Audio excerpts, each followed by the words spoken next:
Salle. Oui, Monsieur le Ministre. D'abord, mes chers collègues, il faudrait que vous preniez simplement l'habitude, lorsque nous nous exprimons, de nous écouter en silence comme nous le faisons. Ça fait quand même une demi-heure qu'on vous écoute, on n'a pas dit un mot. Je crois que chacun ici a le droit de s'exprimer. Et ce n'est pas parce qu'on est président du groupe socialiste qu'on doit avoir une plus grande gueule que les autres. Hein, voilà. Donc je demande simplement, Monsieur Leroux, d'abord que vous soyez correct, parce que vous avez été incorrect vis-à-vis du député maire de Nice, et je vous demande simplement de bien vouloir nous autoriser à pouvoir nous exprimer dans le Parlement de la France. Voilà. Alors, Monsieur le Ministre,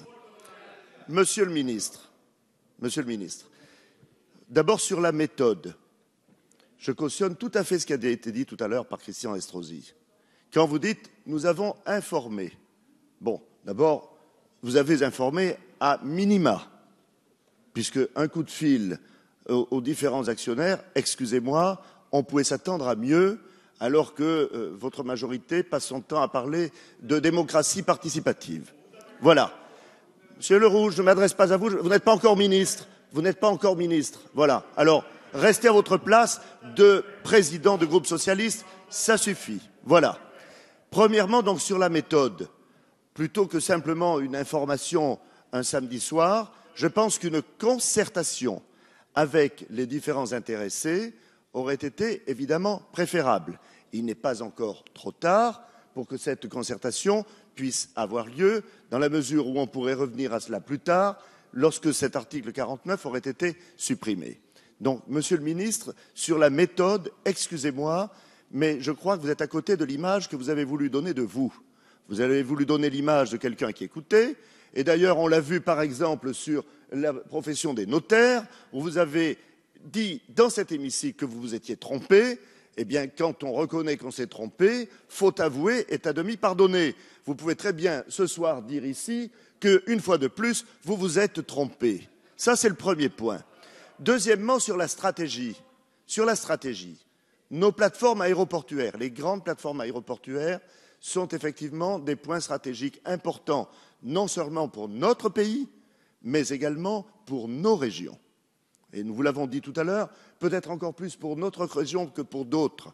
Lyon est un carrefour, avec un carrefour ferroviaire, un carrefour routier et un carrefour aéroportuaire. Nous sommes, nous, un carrefour aéroportuaire. Nous sommes au bout de la France et grâce à notre aéroport, nous sommes devenus au cœur de l'Europe. Et le développement économique, touristique et aujourd'hui industriel n'a été possible que grâce à l'aéroport de Nice. Et parce que, de concert, tous les acteurs économiques et politiques se sont mobilisés pour développer cet aéroport de Nice. Aujourd'hui, plutôt demain, si cet aéroport est vendu à un groupe, quel qu'il soit, eh bien, évidemment, cette question pourra être posée. Et elle pourra malheureusement être posée en des termes négatifs. Et quand vous nous dites tout à l'heure, vous comprenez bien que l'ouverture des lignes est dans les mains de la DGAC. Monsieur le ministre, nous ne le savons que trop, et pas simplement que dans les mains de la DGAC. Comme l'a rappelé Christian Estrosi, ADP n'est pas loin derrière pour bloquer les ouvertures de lignes. Nous avons eu des ouvertures de lignes qui ont été bloquées, ou même des transferts de lignes sur Paris à la demande de la DGAC et à la demande de Aéroports de Paris. Croyez-vous que dans un système où l'actionnaire principal ne serait plus public, mais serait privé, et qui plus est peut-être un groupe étranger, imaginons même un groupe des Émirats, qui demanderait l'ouverture de lignes. Croyez-vous que la DGAC serait plus complaisante vis-à-vis d'un groupe étranger émirati plutôt que de la puissance publique, plutôt que d'un aéroport public qui est entre les mains de l'État et des collectivités territoriales? Mais enfin, Monsieur le Ministre, nous serions soumis à ce moment-là à la double peine. Alors je vous mets en garde là-dessus, parce que c'est extrêmement grave ce qui est en train de se passer. Et je voudrais que vous sachiez, nous vous l'avons dit l'autre soir dans la discussion générale sur l'article, l'ensemble des décideurs politiques de notre département, tous les maires du département, tous les élus, de droite comme de gauche, vos amis au conseil municipal de Nice, vos amis au conseil métropolitain de Nice-Côte d'Azur, ont voté contre la privatisation de l'aéroport. contre la privatisation de l'aéroport. Je pense que nos collègues socialistes qui sont sur ces bancs doivent quand même réaliser que ça veut dire quelque chose. Nous sommes toujours opposés avec les socialistes sur le terrain, sur la plupart des sujets. Eh bien, sur ce sujet, nous sommes unanimes en faveur du maintien du statu quo et contre la privatisation, contre votre politique.